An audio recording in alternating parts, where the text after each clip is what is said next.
What's going on, A-Plusters? It is I, your host, as always, Adam Perez, back once again with a brand new episode of A-Plus Hero Report, your weekly stop for your for your Marvel, DC, movies, television, news and reviews right here going live over on our YouTube page along with our Facebook page. Guys, thank you very much for certainly joining us today. Sorry, I'm still in my A plus more phenomenal bag, it seems like, when it comes to hosting and considering the fact that this is maybe my second sort of midweek hosting job for A plus Hero Report. Definitely have to get my training wheels off and or at least get my training wheels on and certainly get used to a little bit of a midweek. This is midweeks here at A Plus Hero Report are going to be pretty chill, pretty laid back for the most part. Definitely not going to be your 3-hour show as you usually get over on Sundays. But I did want to go ahead and start incorporating a midweek here. You never know who you're going to get when it comes to the midweek shows. Stuart, Indy, myself, all three of us, two of us, who certainly knows? But we definitely want to keep you on your toes when it comes to our Wednesday shows. I actually was supposed to have Indy in here, but he did have a last minute emergency he had to go ahead and handle. So it's just going to be you and me, ladies and gentlemen. So definitely sit back, relax, and enjoy yourself here today. As we got a couple of honorable mentions. I think we got 4 or 5 topics that we're going to be breaking down for you guys today. And really just depending on time, I guess maybe we'll see if we can throw in a couple of live viewer questions here or there if my internet connection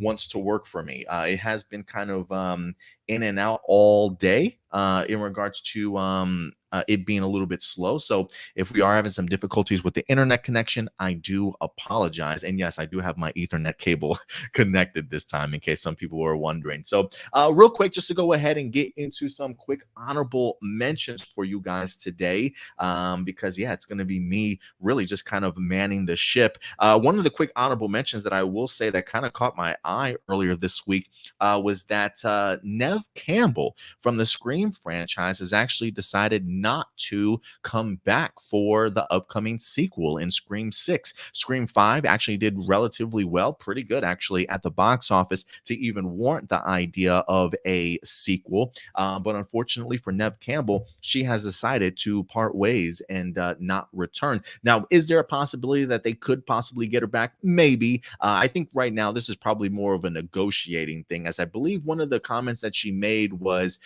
she didn't feel as though she was being valued properly. I guess whatever financial proposal was certainly sent to her in order to get her back for Scream 6, she definitely thought maybe it was a little bit of a slap in the face, if you will, considering who her character is, how long she's been attached to this franchise.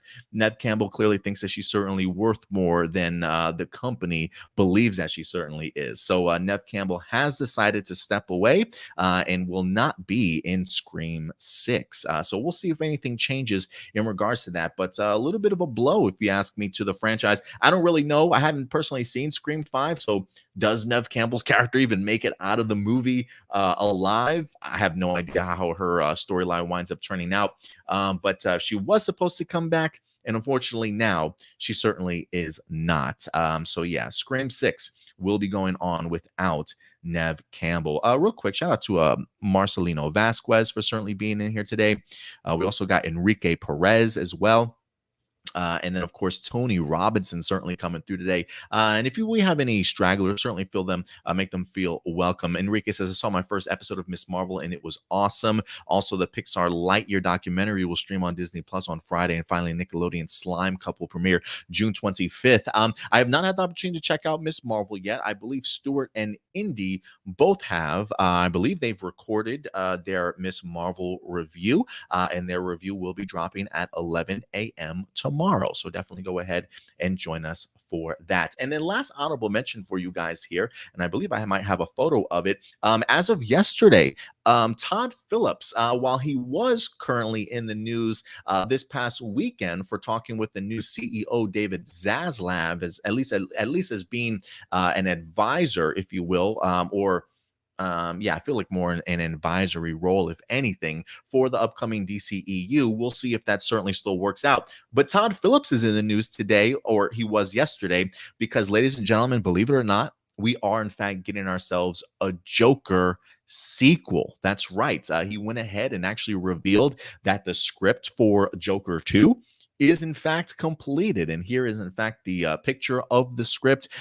Joker, when it came out, I can't remember what year, maybe 2 or 3 years ago when it came out, it actually ended up being a $1 billion movie by Todd Phillips, most notably known for his time in a film like Hangover, to come over to the DC side of things and create a masterpiece that is Joker. Was hella impressive, to say the least. Wound up breaking over $1 billion at the box office, if I'm not mistaken.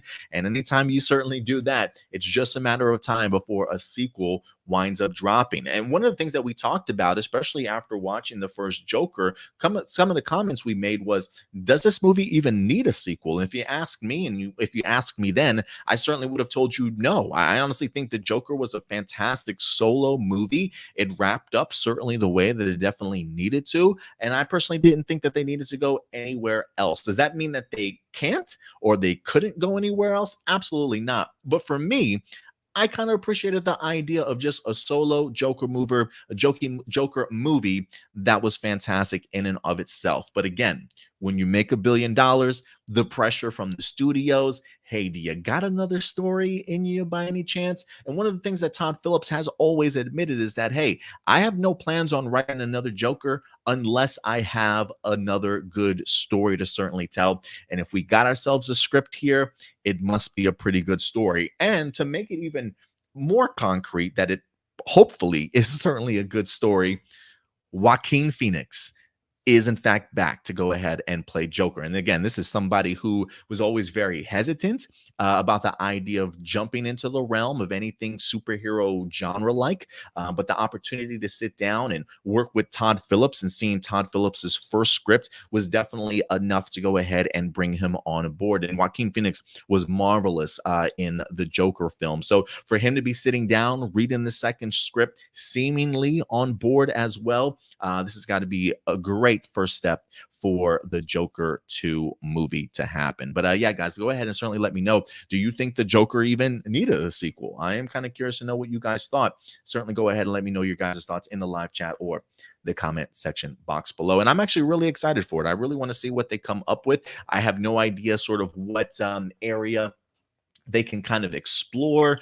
Do we get further connection between him and what happened with the Waynes? Do we see a Bruce Wayne once again? How far along? Like, what other kind of cameos will we get? Will we finally be introduced to, say, a Harley Quinn, maybe as his psychiatrist or his therapist, whoever he's certainly going to see?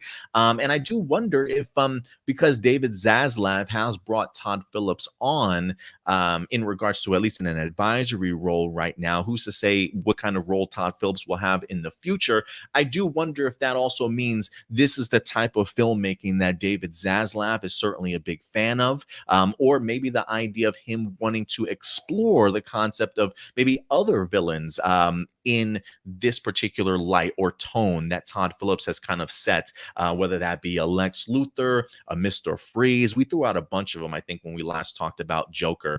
So I think the possibilities are definitely there, but we'll see if it can capture that same magic that the first Joker certainly did. But yeah, guys, go ahead and certainly let me know your thoughts in the live chat or the comment section box below.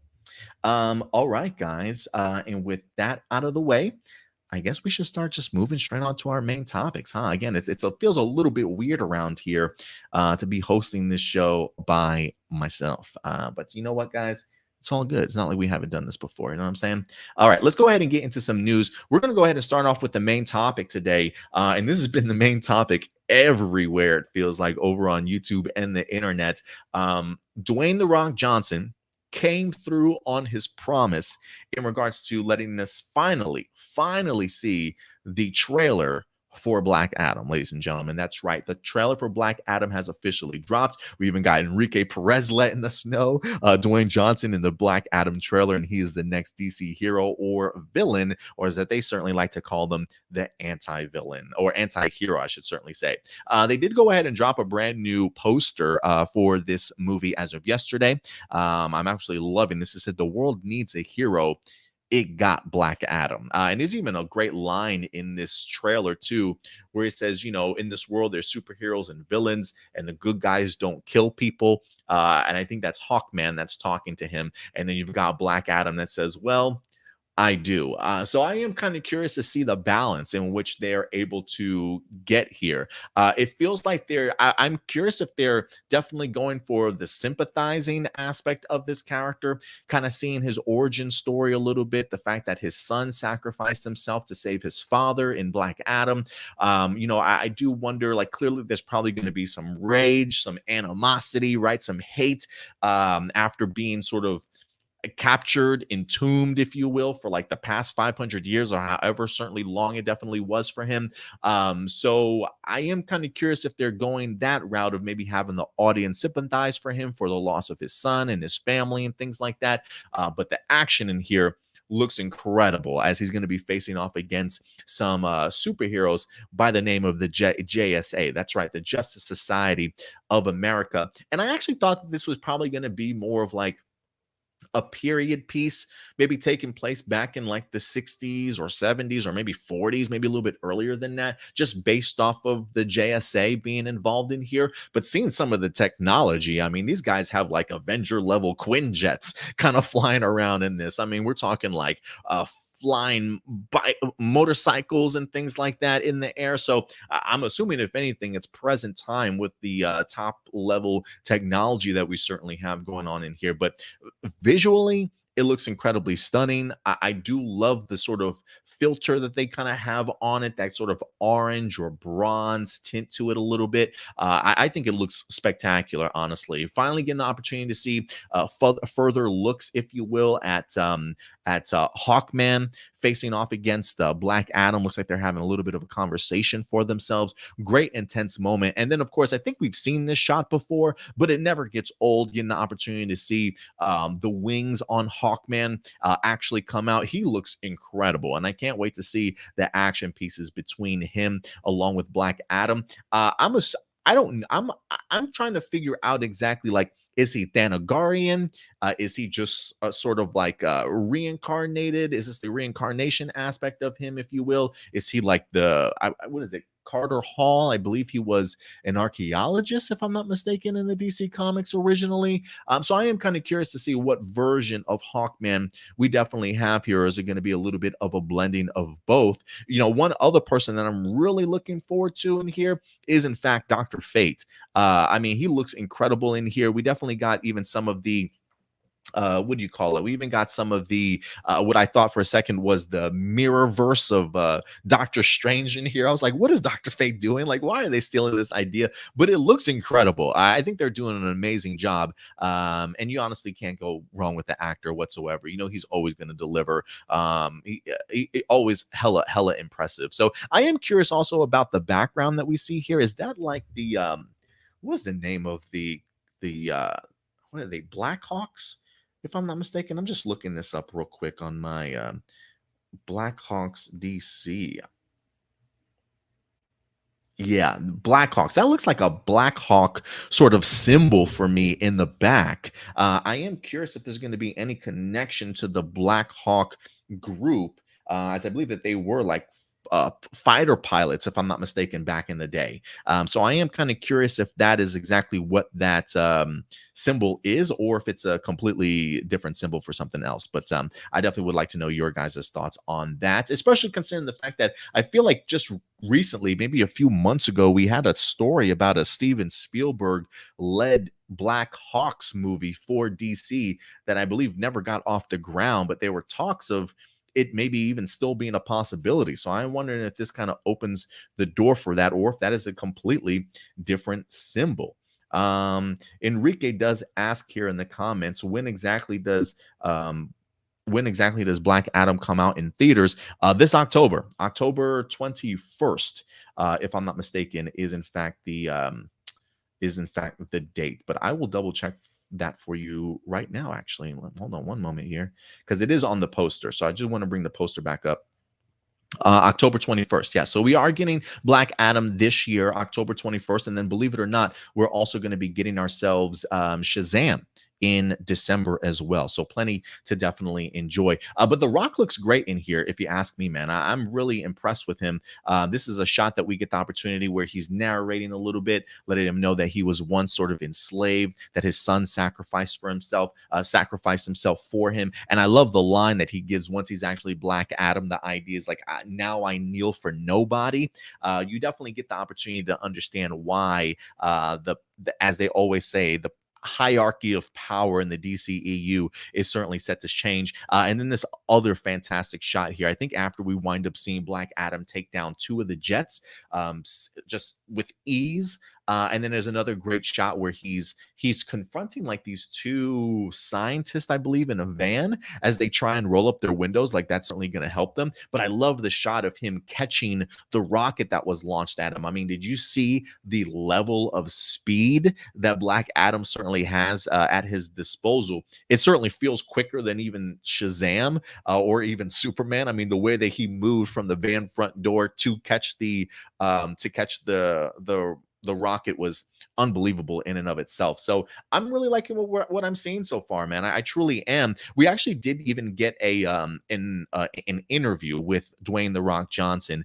This is actually coming to us from comicbook.com, where they got the opportunity to sit down with Dwayne Johnson, who for the most part says he's 100% committed to building the DC universe.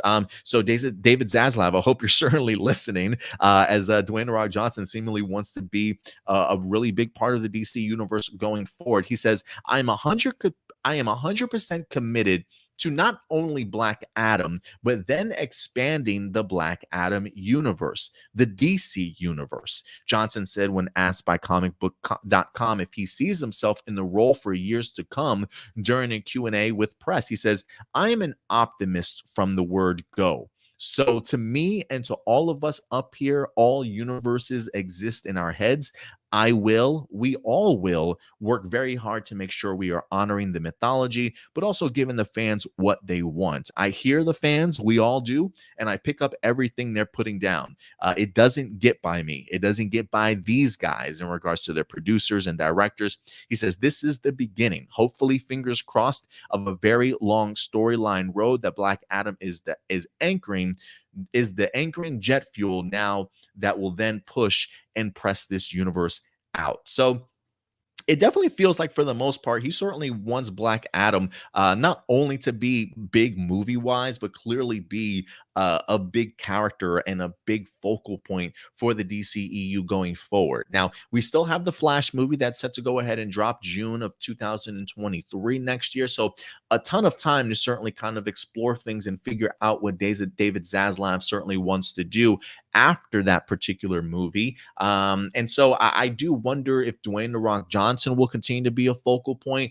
We got another Shazam movie that's going to be coming out this year. You got to assume that maybe a Shazam 3 or a Black Adam 2, we finally get these two duking it out. I know Dwayne Johnson himself has always, who's a very, very, very close friend to Henry Cavill, has always wanted to see Black Adam facing off against somebody like Superman at some point in time. And I think us as a fan base would absolutely love to see that, especially if Henry Cavill is in fact set to return at some point. Again, that's kind of up in the air as of right now, but it seems as though Dwayne The Rock Johnson is really leveraging himself into a really great spot. And if this movie continues to do well, who knows what route they'll certainly take. Because I think even in the comic books, Black Adam has gone from villain to hero to anti-hero, kind of in between.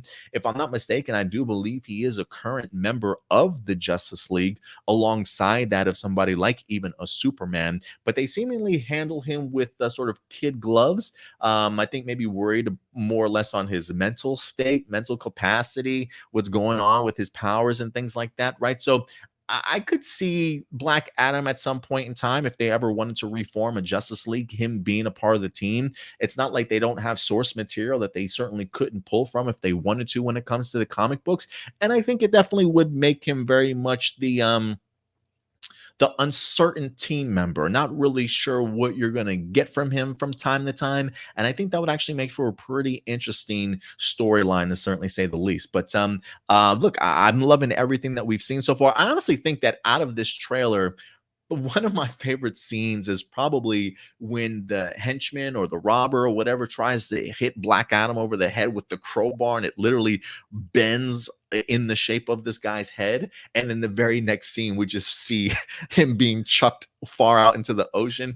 Definitely made me laugh, to certainly say the least. I absolutely love that. That's probably my favorite scene, regardless of all the fantastic action, special effects, and things like that that we certainly see. This should certainly be a movie to look forward to. So, guys, mark your calendar, October 21st. And this is just the first trailer, right? Just giving us a glimpse of his origin story. I don't want to say I get Captain America vibes here, but it's clearly the idea that he was imprisoned, entombed. Somehow, maybe during that time period, he wind up actually getting his abilities. And it seems as though, based off of the technology, maybe they discovered him, maybe brought him back to their lab and did experiments on. I have no idea what his origin story is certainly going to be when it comes to the movie, but they at least gave us some really great groundwork pieces, some crumbs to kind of enjoy, and I'm really looking forward to the next trailer to certainly see what else they're going to give to us. So I don't know if it's going to be character and storyline heavy as of yet. And then maybe we'll get a second one that's full of action. We'll definitely have to see. But if you ask me, hell of an impressive first trailer, guys. But let me know your levels of hype here when it comes to Black Adam. How did you feel about the movie before the trailer? Did it up your excitement level for this movie? And what are some of your favorite scenes? Go ahead and let me know your thoughts in the live chat or the comment section box below, guys. Next up, we're going to go ahead and change course here a little bit, if you will. Let me see what Enrique Perez did say something. He says, Enrique says, is DC Fandom 2022 might more first looks at DC movies? Probably, but that usually doesn't drop, I feel like, DC fandoms until maybe the later half of the year. I can't remember when they had DC Fandom last year. I don't believe it was this year. But usually they will give us an outlook in regards to their movies for the upcoming year. We're going to go ahead and transition, though, from DC over to the other big cinematic universe that is out there, and that is, in fact, Marvel Cinematic Universe. We've been talking a lot about mergers lately when it comes to Warner Brothers and Discovery. But one of the first mergers around here that really had a shaken was, in fact, Fox and Disney kind of merging into one. And by doing so, it really left a lot of different franchises with question marks up in the air. Fantastic Four, Mutants, anybody, right? The X-Men. And considering Mutants, one of those franchises was, in fact, Deadpool. We've gotten two great Deadpool movies, or one great one, another really good one from Ryan Reynolds. And one of the things that people have been wondering for quite some time is, especially since the merger, will Deadpool be in the MCU, which I think has been confirmed for a while now? Yes, he certainly will be. So now that we know that the House of the Mouse, when it comes to Disney, is going to be taking over for Deadpool going forward, we know Ryan Reynolds is very actively being a part of putting this particular film together. One of the questions and worries I think is certainly out there when it comes to the Deadpool character is, how Deadpool will he be, right? Are they going to pull punches? Are we not going to get a rated R Deadpool? Are we looking at like a PG-13 Deadpool, which, mind you, we have had a PG-13 Deadpool before, as I do believe they came out with the second movie in PG-13, or at least a version of it in PG-13. So it's certainly possible for sure. But now that it's under Disney, what can we expect when it comes to Deadpool 3? And ladies and gentlemen, according to the writers, you got nothing to worry about. You got nothing to worry about, apparently. It seems as though Disney is fully behind the idea of Deadpool 3 being a rated R movie. Let's go ahead and dive into this article, guys. This comes to us from The Playlist. ThePlaylist.com says Deadpool writers say the film is staying rated R and Marvel won't make a Disney-fied Deadpool. Hopefully that's going to give some people some relief. But let's go ahead and dive deeper and see exactly what these writers are talking about, okay? So we're going to go here. Let's see here. It says, why the super long wait beyond that? After all, if a Deadpool movie doesn't come out until 2014, 2023 spot seems like it's already taken by Blade. That'll have been 6 years since Deadpool 2. It says, look, this is what the directors are saying. They say, look, it's well, will we will sell no wine before it's time. That's our motto. That's the old Ernest Gallo marketing line. He says, we want to make it great, Reese said, explaining the delay a little bit. We're in the laboratory working on it with Ryan Reynolds all the time, and we're very much entertaining ourselves. So hopefully that translates and ultimately will entertain the world. But it's a marriage between Fox and Disney, and it's two different universes, and it's not easy. But it's also a wonderful challenge, and high class problems to be able to merge those worlds. So we're enjoying it. The author of this article says, I tried to ask what possible story level machinations could have been delaying it beyond the two companies merging. Would R-rated be a problem in the Marvel world? Are mutants the problem, given that Deadpool is a mutant character? But so far, no actual X-Men or mutants have been introduced into the universe, and maybe they should come first. And how Deadpool integrates with the MCU, did all that have to be negotiated and figured out before they even started writing a story? And this is what they say. They say, I mean, yes and no. Obviously, it's two completely different uh regimes, right? So it's two different bureaucracies. It was Fox, all these different people, and now it's not those people anymore. It's these Disney people. And these people do things their way. And we were used to doing things our way. So there are differences. But I think the great part is that Marvel's been incredibly supportive. They're going to let Daredevil. They're going to let Deadpool be Deadpool, It's not like any particular joke may be the one that they say, that's too far. That could happen, but to this point, it's been nothing but support. So, what does support feel like? It says, to hear from the Deadpool scribes, it's very opening and inviting. They say, it's been nothing but how can we help you? From our universe, what from our universe would you like to use? How can we make your life easy? And we're going to let Deadpool be Deadpool. This is not going to be a Disney-fied Deadpool. So that's awesome. And now it's up to us to come through and justify that faith. So yeah, Deadpool 3 is staying rated R. I asked point blank and they said, oh, absolutely, indicating nothing's changed in that regard. They're not going to mess with the tone. I mean, I'd never say never. I guess there's an outside chance, but we've always been told it can be rated R, and we're proceeding as if it's R. We would like it to be R. We always have. So I don't think that'll change. So that seems pretty concrete to me. I mean, listen, never say never is absolutely right. I think that's a lesson that we have definitely learned over the years. Never say never. Could things obviously change? Sure, of course. But as far along as Ryan Reynolds and this director and writing crew certainly are when it comes to trying to put this movie together, I think they know exactly the type of movie that they're certainly going for. And so for me, it's one of those things where, with them talking about how supportive Marvel has definitely been, not trying to Disneyfy him, none of the jokes that they feel, nobody from Disney has come back and said, hey, you've gone a little bit too far with this. They understand who the Deadpool character is, and they're willing to go ahead and take that chance and let Deadpool certainly be Deadpool. I do think over the past couple of months, when we've seen the Netflix series from Marvel go from Netflix over to Disney Plus, still being their TVA mature side of things.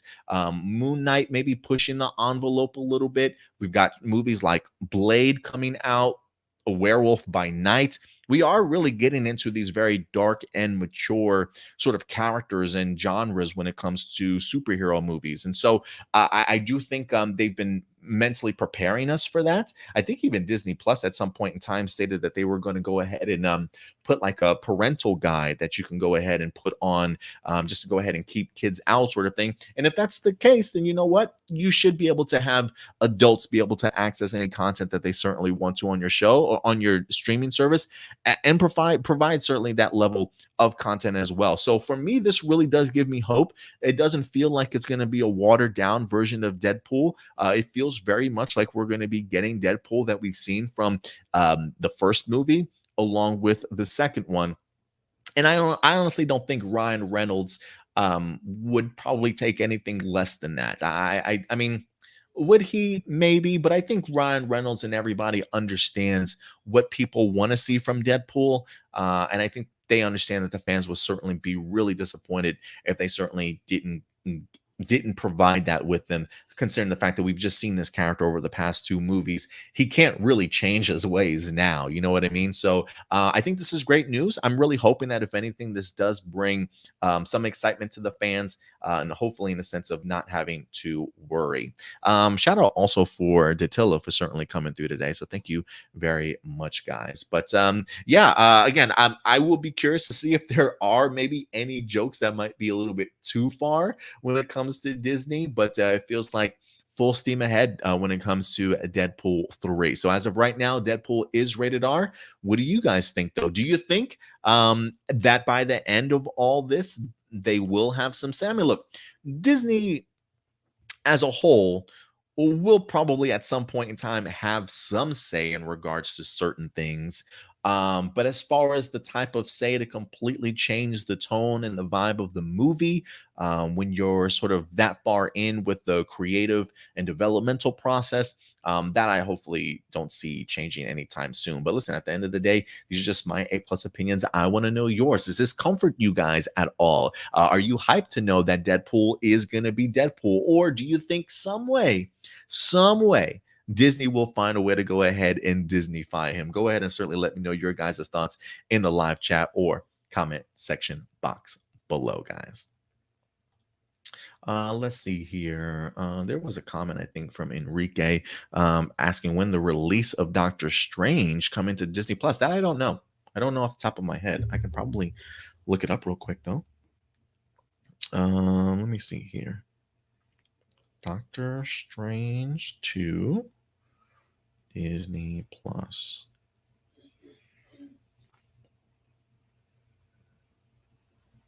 Doctor Strange 2 Disney Plus's release date announced June 22nd. So actually this month. If you have not had the opportunity to check Doctor Strange 2 out yet, you won't have to wait very long.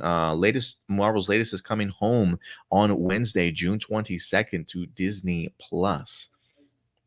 So yeah, man, I probably will be checking out that movie once again. It's so funny because I actually literally just got done talking to my friend Manny over the phone.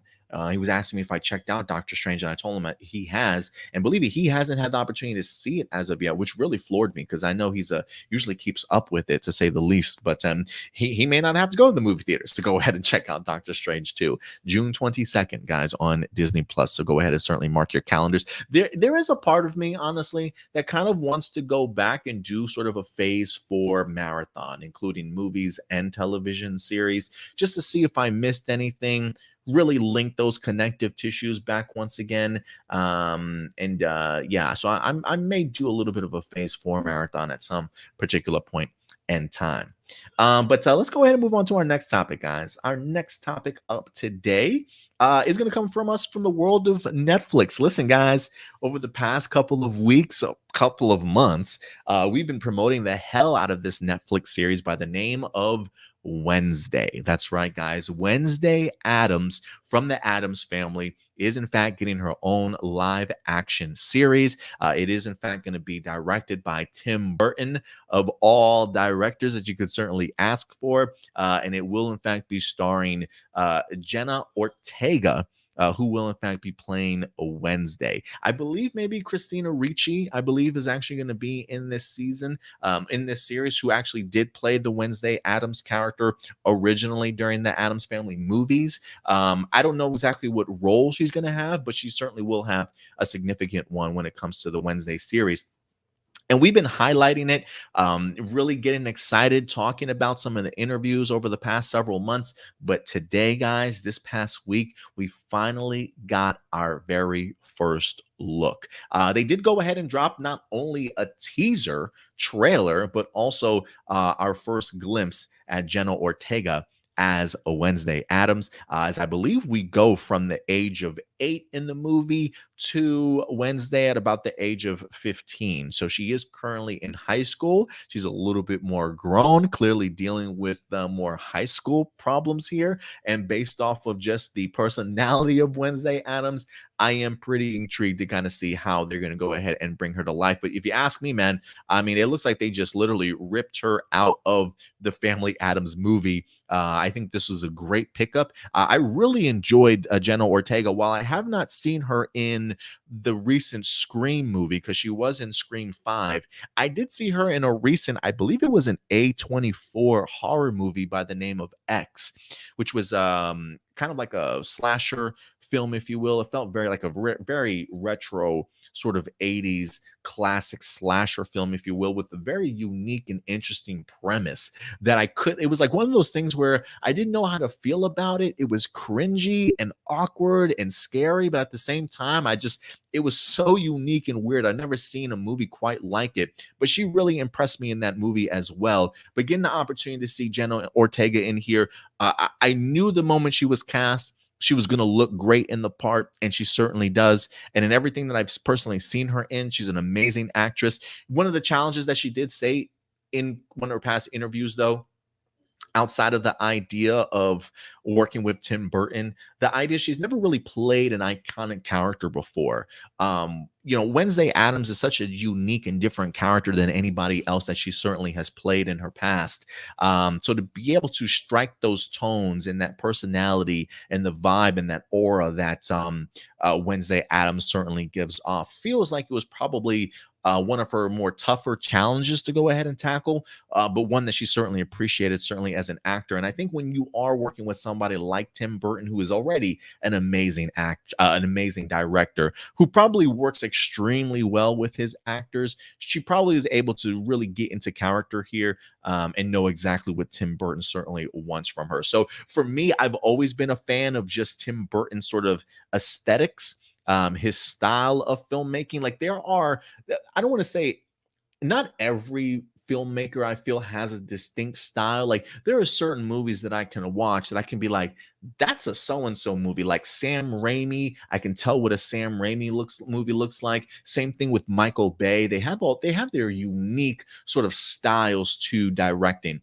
And that can certainly be said when it comes to Tim Burton also. And so I'm really eager to kind of see the world that he kind of creates, and the personality that Jenna Ortega is certainly going to bring as Wednesday Addams.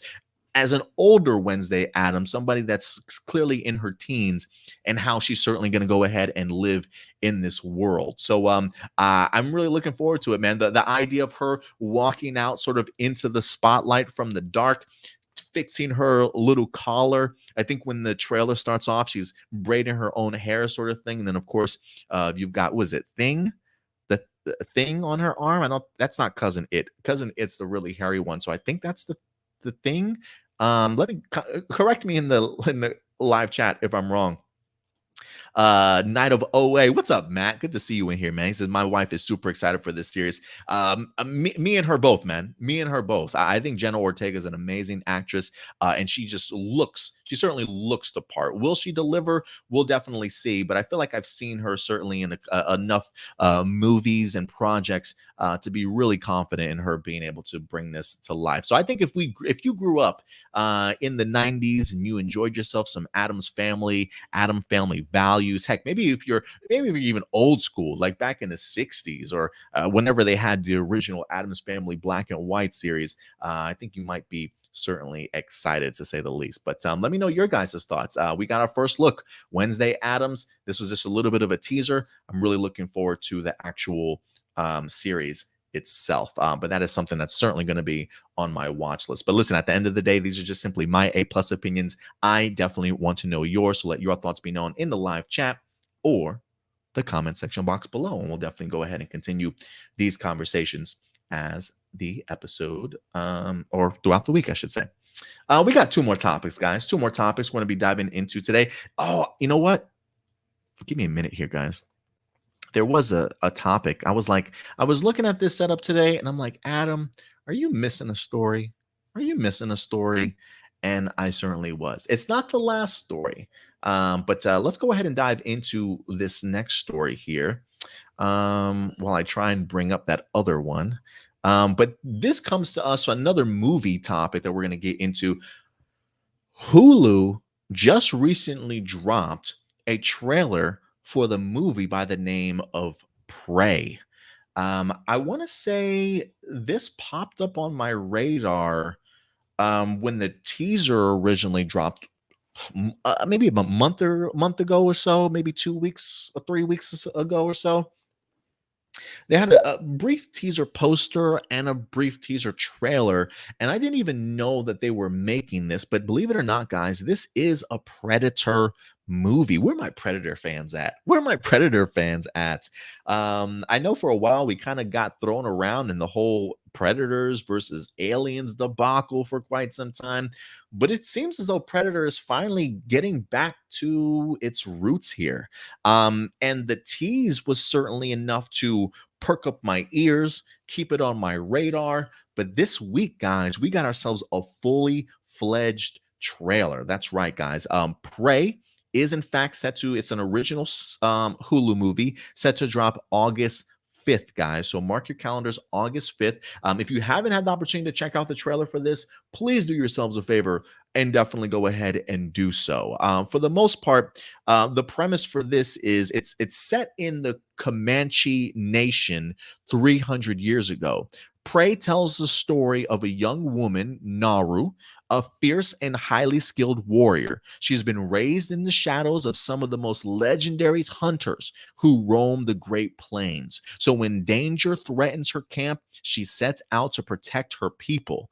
The prey she stalks and ultimately confronts turns out to be a highly evolved alien predator with a technically advanced arsenal, resulting in a vicious and terrifying showdown between two adversaries. And again, that's going to be dropping August 5th. It's so funny because I think even on Twitter, I saw somebody compare this to, it feels like Revenant meets Predator. And it feels very much spot on to this, especially during the time period in which we're in, which I appreciate. I really love the idea that we're getting away from modern time period and really continuing to explore the concept and the idea of these alien predators really having kind of viewed Earth as like their hunting ground for generations.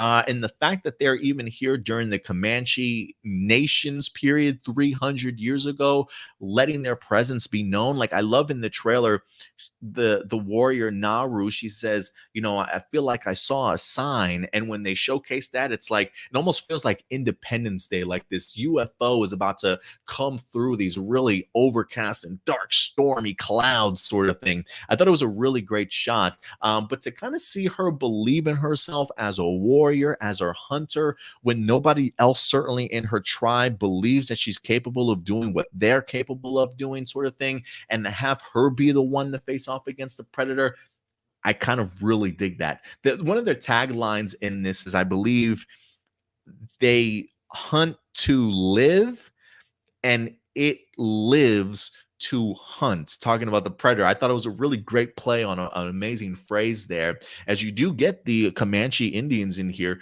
clearly a tribe going out and hunting their food, clearly great at being hunters and whatever it is that they certainly do. And the fact that you got to get these hunters against somebody like the predator, it looks like it's going to be pretty great. A great shot in this trailer too comes from when she's There's a great shot in here when she hits one of the bears as she's trying to hunt with her arrow, and then the bear's chasing her, right? And she's swimming through the water. She gets into her hideout, and the bear's still going after her, and all of a sudden it just collapses.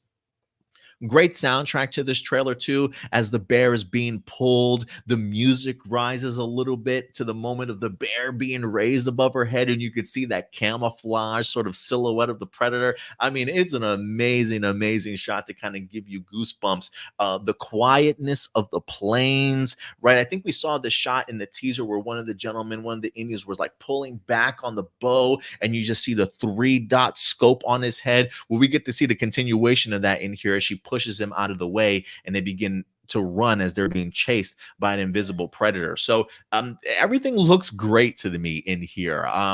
Again, the time period looks great. I love the idea that we're getting the idea of advanced technology against very much early age, like industrial weapons, right? Literally wood, stone, axes, bows, arrows. I mean, how could somebody like that definitely overcome a predator? It should be fun. It should be fun. Like, for some reason, I'm thinking of like Home Alone setups around the jungle, Ewoks, hanging in the trees, trying to create the battering rams. Like, I really want to see the out of the box thinking to go ahead and take care of a predator with advanced technology like that. It should be pretty amazing to certainly see. And I don't expect them to hold back whatsoever. I think the fact that it is on Hulu, I think we can almost guarantee ourselves, like, we don't have to worry about maybe Disney messing with this movie whatsoever. So I do expect them to bring the blood. Naru in here made a really cool weapon. It almost reminded me of like Scorpion from Mortal Kombat, but a tomahawk. Like, she's got like it's a rope attached to her wrist, so when she throws it, I guess she can yank it back if she needs to. And there's another great shot in here where you've got the predator. It looks like he kicks the axe out of somebody's hands, grabs it, and then just chops into him, sort of thing. It's not all Comanche warriors, though. We do see some people in here with guns and things like that involved. So again, 300 years, and now you've got this predator out here just demolishing fools and hunting people down. Again, I love the time period, and finally getting the opportunity to explore the predator in just something else other than a modern day period. And I think this feels fresh enough to me, along also with the lines of the original Predator. So I'm really hoping that we get magic. I mean, listen, the trailer looks great. Does that mean it's going to be a fantastic movie? Absolutely not. But I'm keeping my fingers crossed. What I've seen so far has definitely looked pretty good. But I'm kind of curious to know what you guys think. Have you had the opportunity to check out this particular trailer? And if you have not, man, what are you waiting for, guys? What are you waiting for? Do yourselves a favor and certainly check it out. Yeah, guys, go ahead and let me know your thoughts. Remember, at the end of the day, these are just my A+ opinions, but I always want to know yours. I'm trying to see if there's any other information in regards to that movie that you guys should know about. Oh, it does say that it is coming from the director Dan Trachtenberg. He also did the movie 10 Cloverfield Lane, which was the sequel to Cloverfield, the J.J. Abrams movie that they did years ago. I actually really enjoyed 10 Cloverfield Lane. I think what the director was able to do in regards to just the tone and the atmosphere of the movie, you definitely got that creep factor involved, right? The being prisoner, that paranoia of what's really on the outside, on the other side of that door, type of thing. Is the outside world really as bad as this guy is saying that it is, or am I just being kept captive in here, right? The idea of them even escaping, and still, I don't know. It's just the way that he directed 10 Cloverfield Lane. When I look at this trailer, I almost think like, man, this guy was probably like the perfect guy to go ahead and pick up and bring into this world to go ahead and tackle a Predator movie. But yeah, man, great job. Looking really forward to it. It says in bringing the film to life, providing an accurate portrayal of the Comanche, which would rings true to indigenous people was key. Myers, an acclaimed filmmaker, Sundance fellow, and member of the Comanche Nation herself, is known for her attention and dedication to films surrounding the Comanche and Blackfeet nations and her passions for honoring the legacies of Native communities. As a result, the film features a cast comprised almost entirely of Native and First Nations talent, including Mid Thunder, newcomer Dakota Beavers, Stormy Kip, Michelle Thrush, and Julian Black Antelope. And then he revealed that's pretty cool. I had no idea that they were doing that, but props to them, man. Look, one of the things that people complain about all the time when it comes to Hollywood is the whitewashing that it does. So to be able to actually bring in indigenous people to go ahead and be a part of this, especially those that maybe are actually from the Comanche tribe or other tribes, to accurately represent the people that you're putting in your films, just always a brilliant and great idea, if you ask me. So, yeah, guys, let me know your thoughts on the Prey trailer and what's your level of excitement. I can understand the idea if people are hesitant or if they're a little bit worried about it, just because it's like past Predator movies have kind of done us dirty, right? We've gone in with some really great excitement, only to walk away just truly upset and just bummed out that we can't have yet another great Predator movie. It's been a while since we've certainly had one of those. But go ahead and let me know your guys' thoughts. I'm trying to remember who did the most recent one, Something Black. And then I do remember another movie we had, Predators, which I think were like some people just dropped in on this planet of predators and having to survive or something like that. So it's been rough. It's been rough for the Predator franchise, but maybe Prey is certainly the key that they need to getting this franchise back on its feet. All right, guys. And last but not least, in regards to our last topic for the day, comes to us the world of Lord of the Rings, guys. That's right. Lord of the Rings is certainly in the news these days, as the Rings of Power, the upcoming Amazon Prime series. It will be here within a matter of months. And not only did we get ourselves brand new exclusive sort of first look images at Lord of the Rings of Power, but if I can gush for a little bit, I love this trilogy. I mean, I truly do. I can't even recall how many times I've seen it, whether they be the theatrical releases, the extended releases. I am a little bit bummed that after all these years, I've actually lost my extended DVDs for the trilogies. I think I only own just the actual movies themselves, the theatrical releases, but I've always been a big fan of this particular franchise. I remember growing up as a kid, my dad wanted me to read The Hobbit when I was like maybe 8th grade, 7th grade, and then again in high school, and I just wasn't having it. I just wasn't having it. And it really wasn't until the Lord of the Rings trilogy, like the Fellowship of the Ring, dropped its like first trailer, or I saw the first movie in theaters, and it made me think to myself, I got to read this book. I got to read these books. And so from then I went ahead and read the entire trilogy before The Two Towers was able to drop. And I've been hooked into Lord of the Rings alongside Star Wars and Marvel and DC sort of like ever since. So the fact that the Rings of Power are here, or will be here rather soon, the dedication, the amount of money that's being budgeted and put towards this series just goes to show me the attention to detail and really how much they truly want this to succeed. But this past week, Empire Magazine did a fantastic sort of breakdown of the series, talking to the creators and such, along with some brand new images that we'll go ahead and show you. But they let us know that, look, not only will the Rings of Power last for 5 seasons, but the story is pretty much planned out at this point, all the way, mind you, to the final shot of the series. So let's go ahead and dive into this article here, guys, to talk a little bit about the Lord of the Rings of Power series. So let me go ahead and bring this up for you.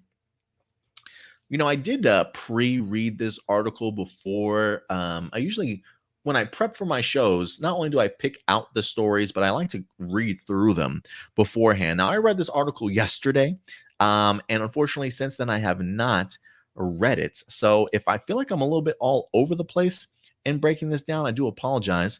So let's go ahead and dive into this. It says, Lord of the Rings of Powers, 5 seasons are fully planned out. It says, you know how it goes. A new show starts, you get seriously invested in the characters and story, and then the threat of cancellation looms. Or worse, it becomes clear that there wasn't a full plan in the first place, and there's no clear point of end in sight. Fear not, though, fantasy fans. The Lord of the Rings of Power, won't be one of those shows.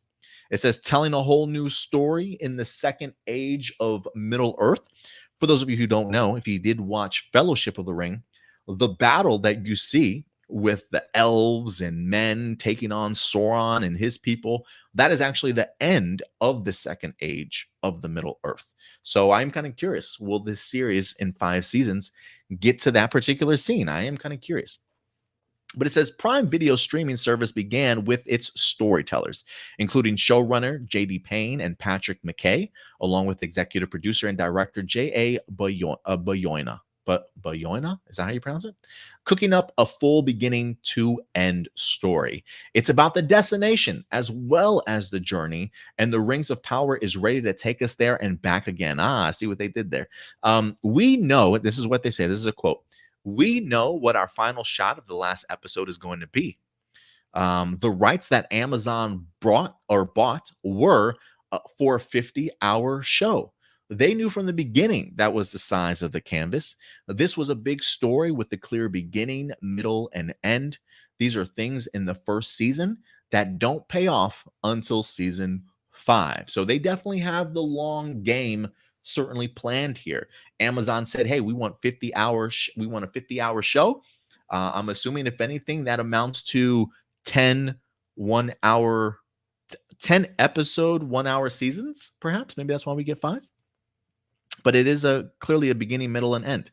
It says across the 5 seasons, the Rings of Power will weave the story of elves, dwarves, Harfoots, and more, set against an epic backdrop of major events from the history of Middle Earth, from the forging of the rings to the rise of Sauron. If the individual plot threads are new, the outline is straight from the source. And this is another quote. It says, it was like Tolkien put some stars in the sky and let us make out the constellations. In his letters, particularly in one of his publishers, Tolkien talked about wanting to leave behind a mythology that left scope for other minds and hands wielding the tools of paint, music, and drama. We're doing what Tolkien wanted, as long as we felt like every invention of ours was true to his essence. We knew we were on the right track. This kind of reminds me of like the Game of Thrones people wanting to follow the source material when it comes to George R.R. Martin, until they unfortunately couldn't. And the big question I would have is, hey, George, have you finished your books yet? I don't think he has, but unfortunately, and they really did try to do their best to certainly stick true to what George R.R. Martin certainly wanted for the most part. And you got to appreciate that. And so the fact that they really want to be able to still capture the essence of Tolkien, and I'm sure the family of Tolkien, that, if I'm not mistaken, I do believe they are ownerships of the all the rights, I would assume, towards Lords of the Rings. Like, I can't imagine Amazon signing off on anything or doing anything without sort of the family's approval. So the fact that the showrunners here, the directors and the writers, all are looking towards not only the source material, but also wanting to capture Tolkien's essence, but also being able to play in that sandbox as well, according to how Tolkien certainly would have liked to have seen his creations used. It says, get ready for a show then that brings fresh ideas, perspectives, and characters and more to our screen in the world we've long loved. They say the pressure would drive us insane if we didn't feel like there was a story here that didn't come from us. It comes from a much bigger place. It came from Tolkien, and we're just the stewards of it. We trust those ideas so deeply because they're not ours. We're custodians at best. It's always been clear in the world of the Lord of the Rings, if you're going to climb up a mountain that steep with a burden that heavy, you can still make it with the right fellowship. Oh my God.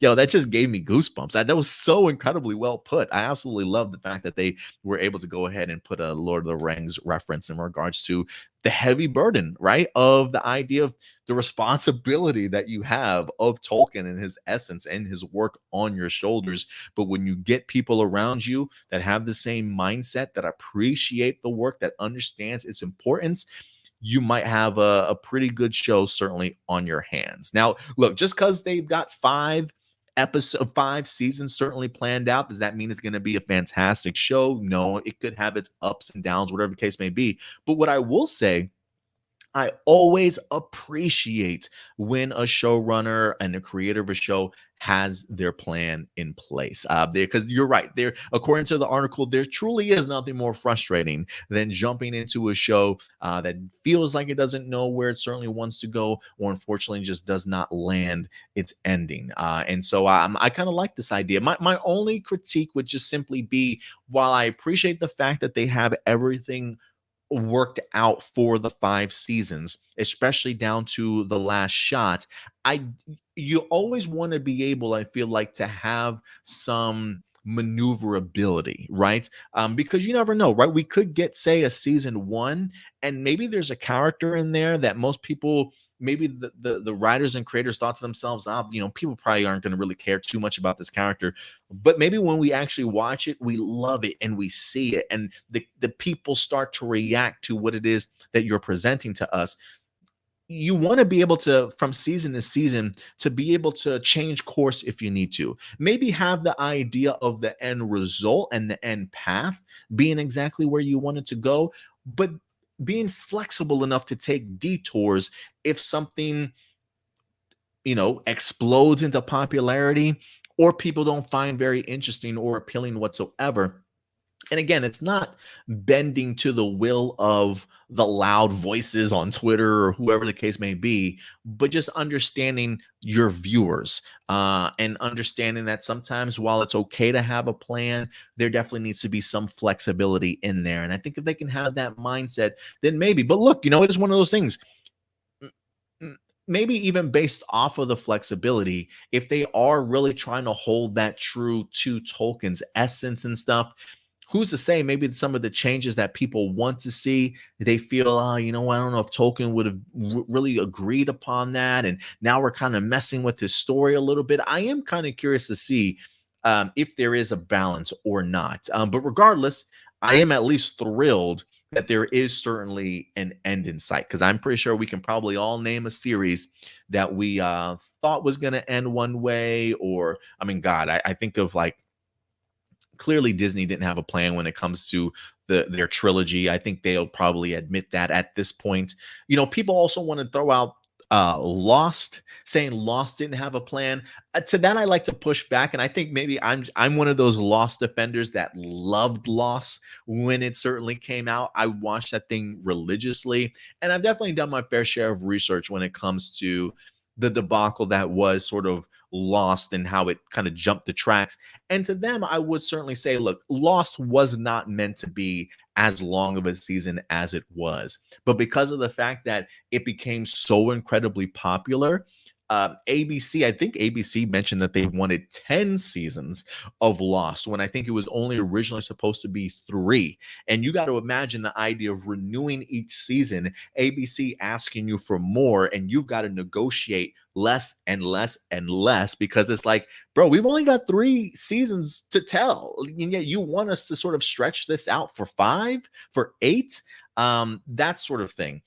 So I'd like to give some pushback in the sense of, oh, Lost didn't know where it was going. No, Lost knew exactly where it was going. I do blame ABC for a lot of that, of forcing them to have to write a lot of filler and connection pieces that they might not have done so originally. And so for me, when I hear Lord of the Rings has its 5 seasons, Amazon has greenlit it, we know exactly what we want to do, then I'm just hoping, listen, don't drag this on any longer than it certainly needs to. Tell the story that you certainly need, and let's do this. You know what I mean? So I think this is great news. For me, this gives me confidence. The way that they're talking about Tolkien gives me confidence. I do wonder what Peter Jackson's connection to this series is, if any. I will be curious to see in the credits if he's named as a producer, or if there's any sort of thanks towards him for what he's kind of what he did with the trilogy. I really don't know how connected he is to this series.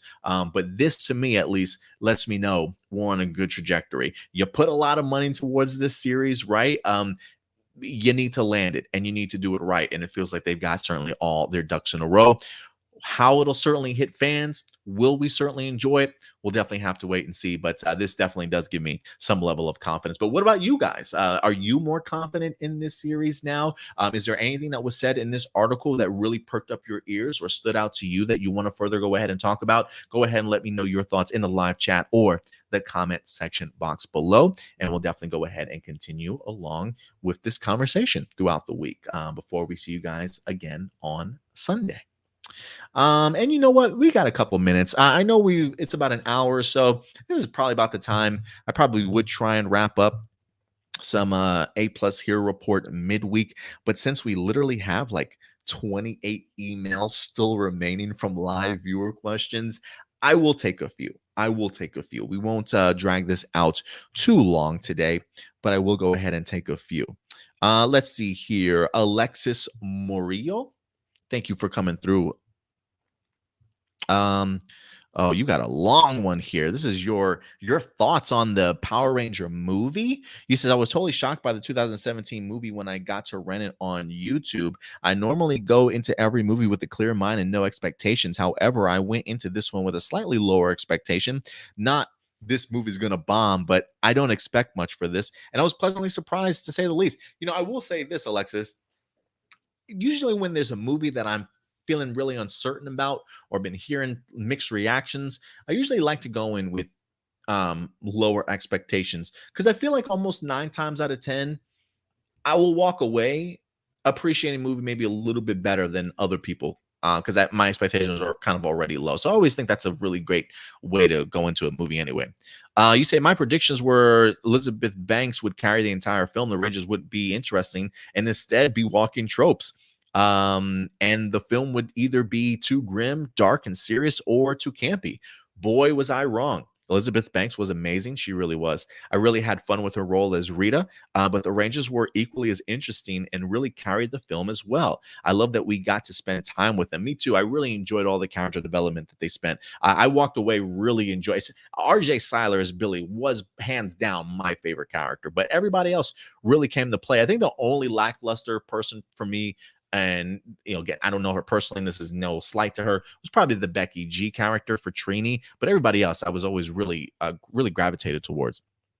He says, it didn't forget its roots, but it also grew up a bit. My only complaint really was the Megazord and Goldar designs. The individual Zords were cool, but I also didn't like that he had to see the Rangers' faces when they piloted them. Oh, yeah, when they take the mask off. I get you. Instead of their helmets fully closed, I remember Steve Cardenas from MMPR said the original script for the 95 movie that the Rangers' visors show their faces, which there are pictures of online. Other than that, I had a blast watching this film. It's not Citizen Kane, but it's certainly much more fun and endearing than something like the Transformers film that came after the first one, for instance. B+. Great grading. I would probably put it up there also. So thank you very much for that, Alexis. But I would agree with you. I think that's one of the benefits about one of the great things about the Power Ranger 2017 film was its character work. It's an opportunity for us to really be on the ground, be in the neighborhood, understanding their lives, seeing how these 5 strangers become friends. It did everything great in that regards. The Rita stuff was great. I even really appreciated Zordon. My complaints probably come a little bit from Alpha. And also, really, what you landed on, the Megazord battle at the end, the Rangering and stuff. It almost felt like while that movie focused on the characters, it forgot it was also a Power Ranger movie. So I would have liked to have seen a little bit more balance as well. But overall, it was a movie I walked away from truly enjoying. So I would agree with you, Alexis. A great solid B+ for sure. Gabriel, what do we got here? Gabriel, he says, what do you think of Netflix situation where the streaming service is losing money in subscribers? Do you think that perhaps Netflix has been getting a bad rap for not only is there other streaming services out there like Disney Plus canceling very good shows, etc., but also maybe some people are canceling subscriptions because of the other streaming platforms out there and or are they listening to people on the internet trash Netflix? I personally love Netflix because it's not only is it the OG streaming service, but unlike other services, it is available internationally. I will say this: I don't see Netflix going to anywhere anytime soon, but I do think Netflix does need to change its course a little bit. The years I think of big spending, throwing money aimlessly around for these big deals, probably going to be going away. And I love Netflix. I truly do. I don't know why people crap on Netflix as much as they do. I get it that we have some really great other streaming services out there as well. But Netflix is no slouch. Netflix has some amazing original series content, some original movies that tends to, I will say this about Netflix. I think if there is any pushback against Netflix, sometimes I do think that there's more crap on there than good things. And again, I think that's in part with the idea of Netflix just throwing money around. Hey, you want to create something? Here, go create something for us. You want to create here, you create this too.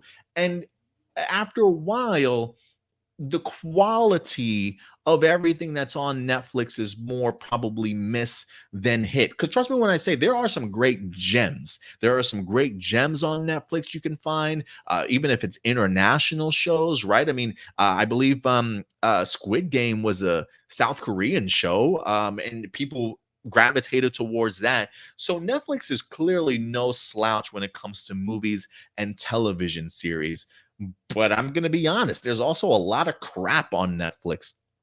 And I think that's what Netflix is certainly changing. I don't think they're necessarily going to be allowing these small content creators to just make whatever they want on Netflix anymore. If anything, I think they're still going to be aiming for big franchises that could draw your eye, and really focus on better quality than just bigger budgets, if you know what I mean. And I think that's a route that they have to go, especially when you are competing with an HBO Max, a Disney Plus. And also, I will say this, we are getting to the point to where there's just almost so much oversaturation of streaming services out there that you can only grow, I think, but so much.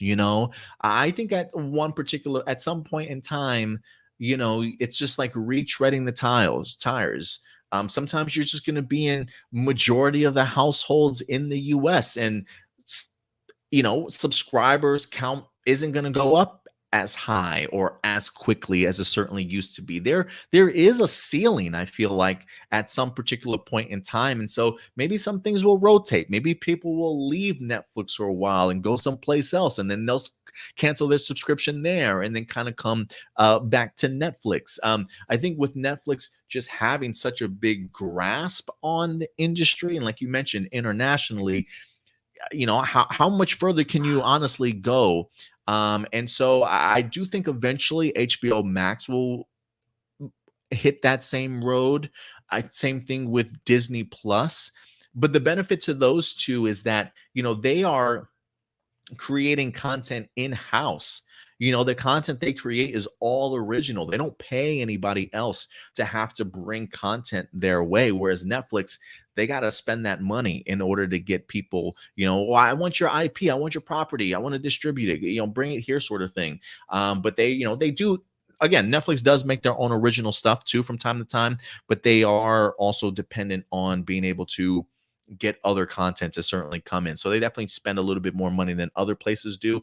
But I do think they have a plan in place in regards to changing how they've handled the business for such a long time. But I don't honestly get why it gets as much hate or trashed on.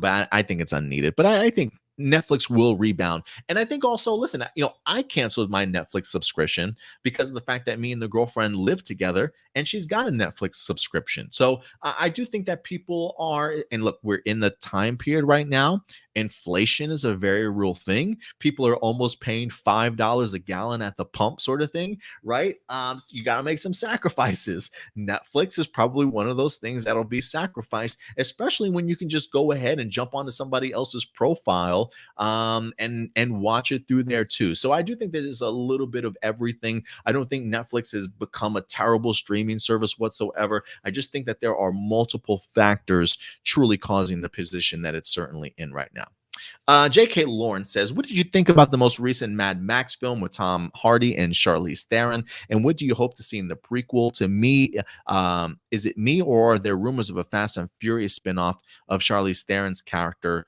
of Cypher? Funny that those two topics both include Charlize Theron. Was Mad Max Fury Road a really good movie or a bad movie? I read mixed responses from different people. I really enjoyed Fury Road. It was really great to kind of be back in that world of Mad Max, and I thought Tom Hardy and Charlize Theron actually did a pretty good job in regards to it. They are currently filming the spinoff Furiosa, I believe. I can't remember if Charlize Theron is in it or not, or if they have somebody else playing like a younger version of her. I believe heard Anya Taylor-Joy might be in it also, from Queen's Gambit. She was also in New Mutants too. So I don't know if she's playing a younger Furiosa or not. But I'm looking forward to it. George Miller, I think, is an amazing director. I love that sort of post-apocalyptic world and that atmosphere that he winds up creating. Whoever's costume designers that are in to work on all the designs of the people during that time period, it's always amazing. So for me, Furiosa, I don't really have any expectations. For me growing up, I didn't watch a lot of the Mad Max stuff with Mel Gibson. I think Tina Turner was like even in one of them, if I'm not mistaken. But so for me, I've never really fallen in love with that world to really have any expectations in regards to it. I'm just really looking forward to a good movie or a good series, whatever George Miller certainly wants to create. But I really enjoyed Mad Max Fury Road. AJ's got a couple questions. What has the DC Arrowverse been doing that has been extremely successful and felt authentic compared to the DCEU? Probably just know the direction that it wants to go in, at least up until Crisis. It's just a well-oiled machine. I think when you've got Mark Guggenheim and Greg Berlanti, and you've got a fixed idea in your mind of the direction that you want it to go, then you can have people clearly working on the other series and enjoy an entire season, maybe some crossovers here and there. It's really, I almost at this point, like, I know it's a TV world, but looking back and seeing what Mark Guggenheim and Greg Berlanti did with their Arrowverse, I'm just thinking to myself, maybe they should be promoted. Like, maybe they should kind of be in charge of DC films kind of going forward, in regards to at least being able to be great producers, getting the right minds together, the right directors, the right writers, to go ahead and craft some amazing content. And even if they don't do that process, just the idea of coming up with a storyline and following it, and having things interconnected to a much bigger picture, I think that's what the Arrowverse has really done successfully when it comes compared to the DCEU. Because the DCEU, unfortunately, has just been all over the place. Now, granted, some seasons of the Arrowverse maybe not have been that great, but as far as the bigger picture of things, yeah, man, they did an amazing job with the Arrowverse that they unfortunately could not do with the DCEU universe. I am only going to answer that one question though, AJ. I'm just trying to do my best to kind of get caught up a little bit. Chris Crossman, what's up, Chris Crossman? He said Black Lightning potential season 5. Just finished watching the last episode of season 4 of the CW Black Lightning on Netflix. Rumors say that was the last season of Black Lightning series, but judging from the ending in the last episode in season 4, it looks like the story could be continued. The Shadow Board is introduced. Lala comes back from the dead. Black Lightning hands over his control to Anissa and Grace.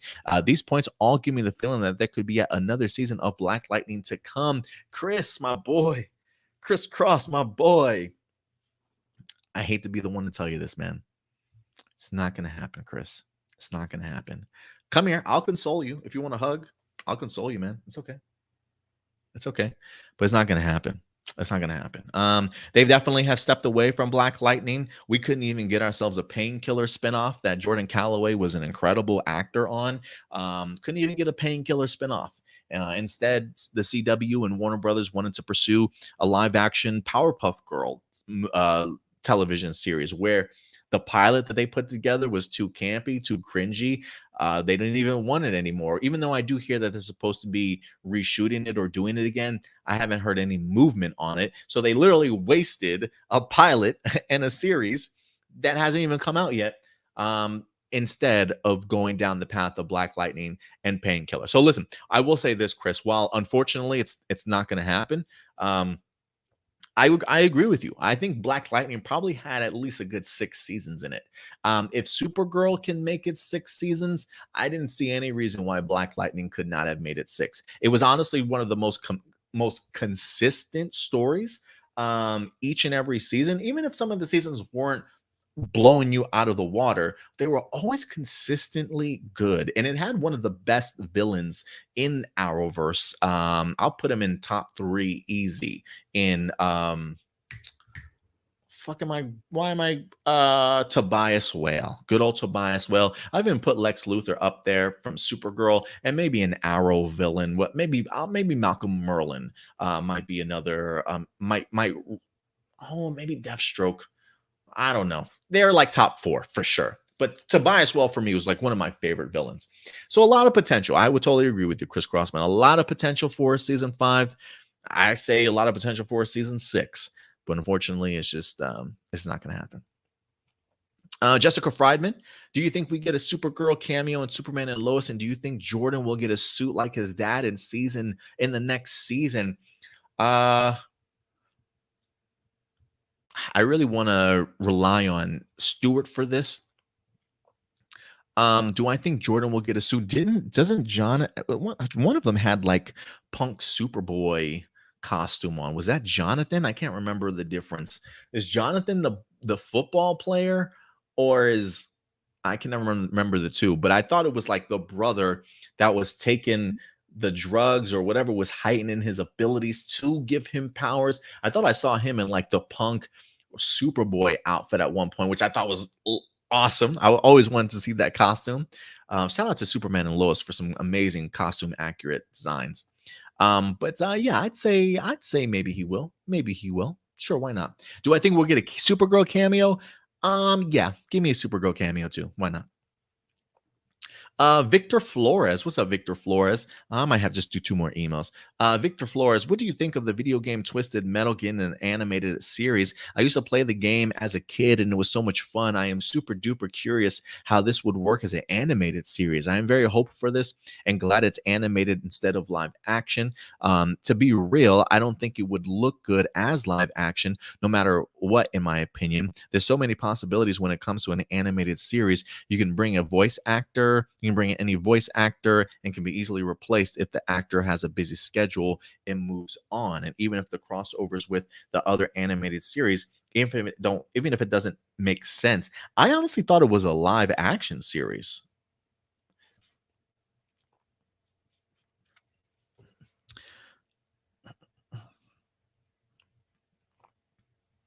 Yeah, it's a live action. It's a live action. It says Twisted Metal, the entire cast of Peacock's live action video game adaptation so far. So yeah, it's actually live action. I hope that doesn't ruin your anticipation for it, Victor. But it is live action. I will say this. I am not familiar with Twisted Metal. Now, while I've seen a bunch of cover art during my days, I was a pretty big video gamer myself. Twisted Metal was just never on my radar in regards to something that I kind of wanted to play. This is really where I wish Indy and Stuart were here to kind of give their particular points of view. But if anything, yeah, I don't really know too much about it. I will say we just did report that the Sweet Tooth character, the clown with the flaming head, Will Arnett will be doing his voice work. If you like voice actors, Will Arnett will be doing his voice work.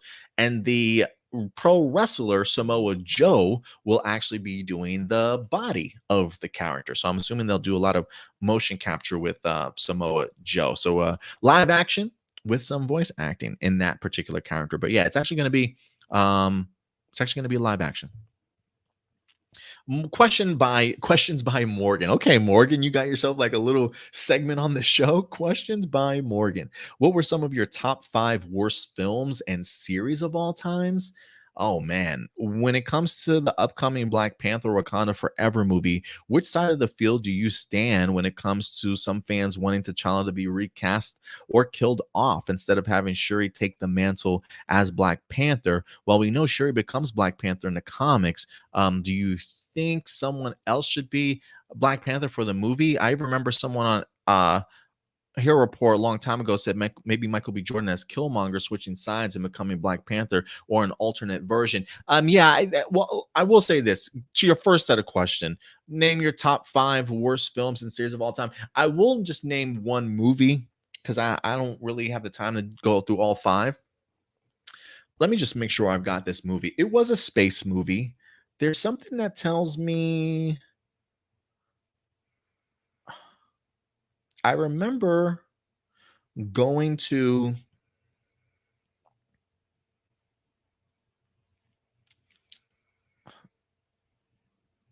no, that's not it. I remember going to a midnight showing for this. It was me, my friend Jonathan, along with it was my friend Jonathan, I believe it was my friend Mike. Um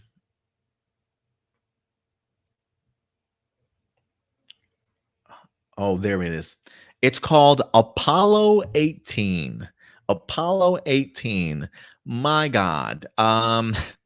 This for me is still one of my worst movies I've ever seen. I've never walked out of a movie before, but this was pretty close to me. I think the fact that, because back in the day, to age myself, when movies would come out, if you wanted to see an early screening for it, now Thursdays you can go at like 7, 5 o'clock in the evening, 3 p.m. in the afternoon sometimes if you wanted. Before, nah, you had to show up at midnight, bruh. If you wanted to see some movies before the rest of them, you had to show up at these midnight showings. And we used to do that shit religiously. And I remember this new movie came out, Apollo 18. It was a space movie about astronauts that go to the moon. It says Apollo 17 was the last US sponsored lunar voyage, or was it? Hours of found footage film classified for decades point to a subsequent moon mission, Apollo 18, that ended very badly. On a mission to install radar scanners, discover a Soviet space capsule nearby. The men also discover yada yada yada. And unfortunately for them, learn how he died. So boom, boom, boom. There's so yeah, it was definitely a little bit of a horror space movie. It was atrocious, guys. It was atrocious. So if anybody ever says, "Hey, you want to watch Apollo 18?" No, don't do it. Don't do it. Don't do it.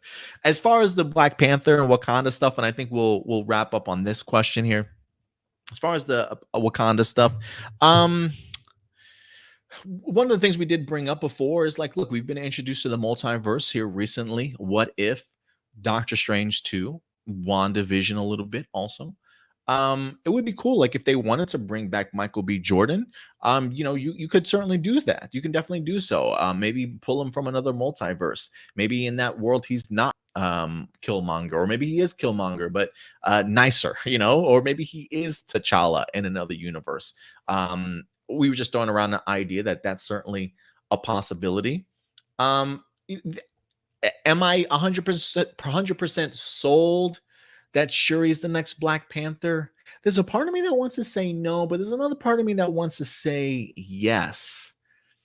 And I do think that she will end up being the new Black Panther. And the only reason why I say that, because I wouldn't mind if Marvel did take their own liberties and did something completely different.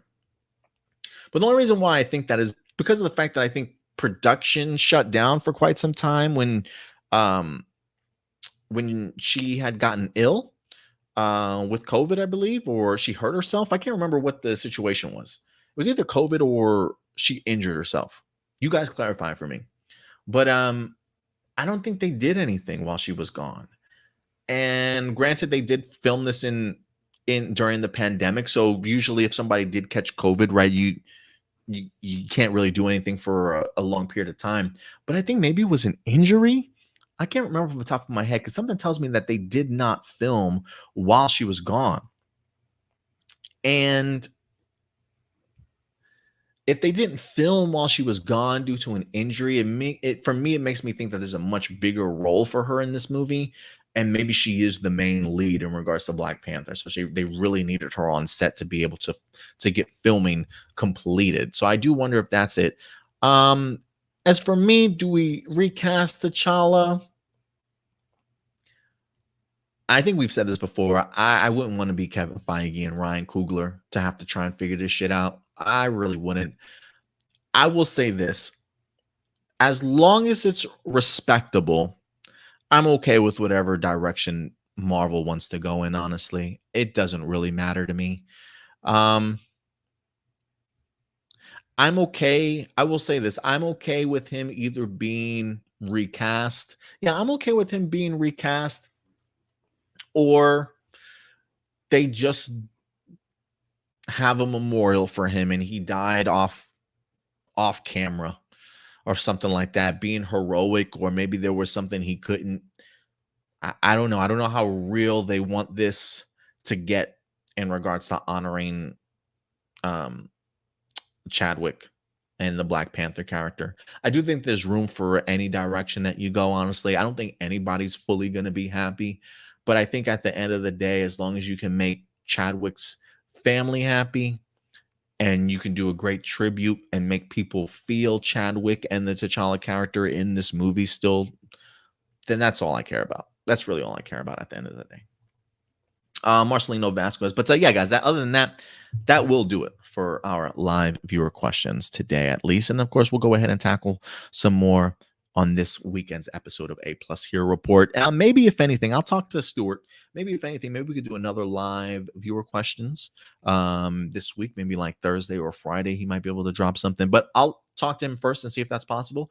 If not, then we definitely will go back to getting to these questions on Sunday. But guys, thank you very much for your time today. Who else we got? We got Marcelino Vasquez in the house saying Murder to Excellence was a song to play for the Black Adam trailer. I was going to thank you very much for bringing that up, Marcelino, because I thought the soundtrack for that trailer was off the charts. I don't know if I heard some Kanye West in there, maybe a little Jay-Z, but Murder to Excellence, that was it was great, man. It was great.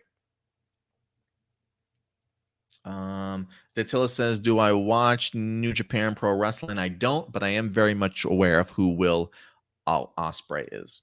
So that's pretty cool. That's pretty cool.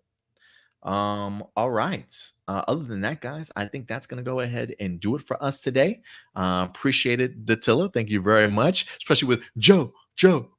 By the way, if you guys are big wrestling fans, go ahead and check out Datilla's YouTube page, Rangers of Wrestling. She does great recaps, predictions and stuff for AEW, WWE, you guys name it. She got you covered. But other than that, guys, we will be back later on this week. If you want to follow us on social media, you can do so easily right up here at A Plus Opinions. Very active over on Twitter. You can catch us over on Instagram, and our main hub is our Facebook page. If you want to be caught up throughout the week in regards to news, posters, trailers, memes, whatever drops, that is definitely the place for you. And you can find us here on YouTube live every Wednesday, every Sunday, certainly going forward. And then, of course, we got some great content for you guys. Our Obi-Wan Kenobi reviews drop every Thursday, along with our new Miss Marvel series. You guys can definitely go ahead and check that out also. So if you're looking for a home for your movies, television, Marvel, DC, Star Wars talk, and more, hit that subscribe button, guys, along with that thumbs up, hit that like button. And if you aren't hitting that bell notification, please do so. Hit that bell notification so that when we do drop brand new videos, you will be notified. But until next time, guys, that's going to do it for us here. We'll certainly see you Sunday. Until then, do us a big favor. As always, take care of yourselves, take care of each other, and keep it A+. I'll talk to you guys later. Bye.